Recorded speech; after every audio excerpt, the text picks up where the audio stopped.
Vote on account budget ప్రవేశపెట్టింది కాబట్టి దానికి సంబంధించి కాంగ్రెస్ పార్టీలో ఎలాంటి చర్చ జరుగుతోంది? ఎందుకంటే ముఖ్యంగా బీజేపీ నాయకులు లేకపోతే కేంద్ర ప్రభుత్వ నాయకులు చెప్తున్నది ఏంటి అంటే, ఇది గుర్తుంచుకోవాల్సిన విషయం ఏంటంటే, ఓట్ ఆన్ అకౌంట్ బడ్జెట్ కాబట్టి ఇది ఎలక్షన్ల కోసమో లేకపోతే రాజకీయ లబ్ధి కోసమో పెట్టింది కాదు, ముందు ఆ దిశగా ఆలోచించాలి, దీని మీద అనవసరమైన విమర్శలు చేయొద్దు అనేది. సో బడ్జెట్ గురించి ఏం చెప్తారు కాంగ్రెస్ పార్టీ?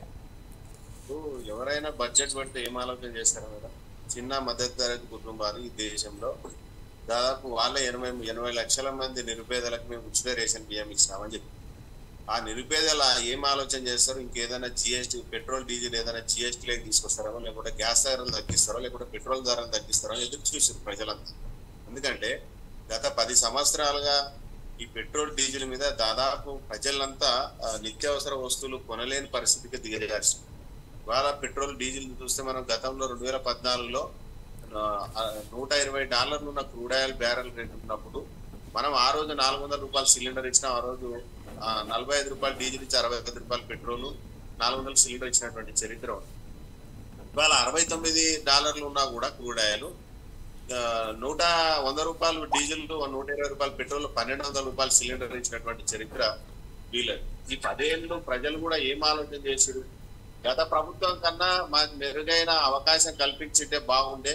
వాళ్ళ గతంలో ఉన్నటువంటి నిత్యావసర వస్తువులకు, ఈ రోజు ఉన్నటువంటి నిత్యావసర వస్తువులకు గతంలో 90 రూపీస్ ఉన్న పామాయిల్ ఇవాళ దాదాపు $220-230 పెట్టి అంటే 300-400 రెట్లు నిత్యావసర వస్తువులు పెరిగిపోతే, ప్రభుత్వం ఏమో నిరుపేదల గురించి ఎక్కడ కూడా ఆలోచించినటువంటి చరిత్ర లేదు. అంటే 80,000 రేషన్ మేము ఫ్రీగా ఇచ్చినామని చెప్తున్నారు, కానీ మరి నిత్యావసర వస్తువులు ఎందుకు ప్రజలకు అందుబాటులో లేవు? ఈ 10 సంవత్సరాల్లో ప్రజలకు మీరు ఇచ్చినటువంటి ఆదరణ ఏంది? ప్రజలకు ఒరిగింది ఏంది? అంటే ఒక సిలిండర్ మీద $600 ప్రభుత్వానికి సిలిండర్ పడితే $1,200 ప్రజల మీద పారవేసి, ఈ దేశంలో 80% హిందువులు అంటే మరి ఆ 80% హిందువుల కోసం ఎందుకు $1,200 పెట్టి ఒక సగటున ఒక సిలిండర్ మీద ఒక $600 ఎక్స్ట్రా వసూలు చేసి 10 ఏళ్ళలో 72,000 కుటుంబాన్ని అక్రమంగా వసూలు చేసినటువంటి మరి నరేంద్ర మోడీ ప్రభుత్వం ఇవాళ ప్రజలకు ఏదో చేస్తారు, మరి ఈ బడ్జెట్ ఏదైనా జరుగుతుందేమో, గల జిఎస్టీ లేక పెట్రోల్ డీజిల్ ఇస్తారేమో, నిత్యావసర సరుకులు మరి రేట్లు తగ్గుతాయేమని ఆశతో మరి ఎదురు చూసినటువంటి ఈ సందర్భంలో ప్రజల్ని నిరాశ చేశారు. ఇంకొకటి ఏంటంటే, జన్ధన్ అకౌంట్ లో 34,000 కోట్ల ధనాన్ని వేసినారని చెప్తున్నారు. ఎక్కడ వేసారు 34,000 లక్షల కోట్ల రూపాయలు? ఏ జన్ధన్ అకౌంట్ లో వేసిండ్రు? ఎవరికి వేసిండ్రు? కేవలం బడ్జెట్ సమావేశంలో మాట్లాడుతున్నారు, జన్ధన్ అకౌంట్ లో 34,000 లక్షల కోట్ల రూపాయలు ప్రజల అకౌంట్ వేసినామని మరి ఎట్లా చెప్తారో నాకు అర్థమైతలేదు. నిజంగా కూడా ఈ 10 ఏళ్లలో ప్రజలకైతే ఒరిగింది ఏం లేదు. ఎందుకంటే ప్రభుత్వాల ఆస్తులను అమ్మేసిరు. గతంలో ఉన్నటువంటి గత ప్రభుత్వం ఏదైతే 60 సంవత్సరాలు ఈ దేశ నిర్మాణం చేసినామో ప్రజల కోసం, నిరుపేదల కోసం, మధ్యతరగతి కుటుంబాల కోసము, అటువంటి ప్రభుత్వ సంస్థలు ఇవాళ ఏం లేవు. కార్పొరేట్ సంస్థలు ఉన్నాయి. కార్పొరేట్ సంస్థల కోసం ఈ 10 ఏళ్ళు పెంచిపోసిండ్రు. 65 ఏళ్ళు పాలించిన భారతదేశంలో ఈ దేశాన్ని ఎట్లయితే కాంగ్రెస్ పార్టీ ఎస్టాబ్లిష్ చేసిందో, ఈ 10 ఏళ్ళు వీళ్ళు ప్రజలకు ఏం చేసిరని చెప్పుకోవడానికి లేదు. రైతుల అకౌంట్ లో మేము $6,000 సంవత్సరానికి వేస్తామంటున్నారు, కానీ అదే రైతులు 2014లో డిఏపి సంచి కొంటే $900 ఉండేది. ఇవాళ $2,000 డిఏపి సంచి.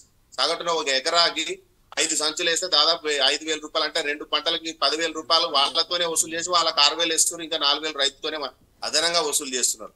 ఎక్కడ రైతులని మీరు చిత్తశుద్ధి చూపిస్తున్నట్టు?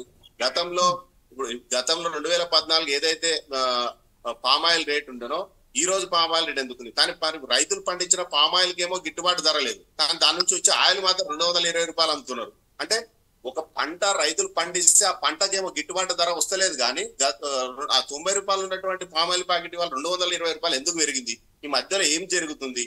అంటే పంట పండించిన రైతుకు లాభం రావట్లేదు, వినియోగదారునికి మేలు జరగట్లేదు, కానీ మధ్యలో మరి ఇన్ని లక్షల కోట్ల రూపాయలు మరి నిత్యావసర వస్తువుల మీద భారం పడిందన్న విషయాన్ని మరి కేంద్రం ఎక్కడ కూడా నిరుపేదల గురించి కానీ, మధ్యతరగతి కుటుంబాల గురించి కానీ ఎక్కడ కూడా ఆలోచించలేదు.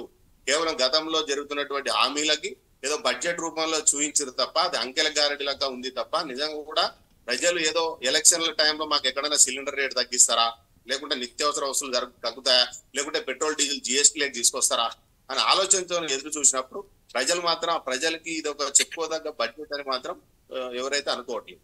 రైట్. సో నరసింహనాయుడు గారు.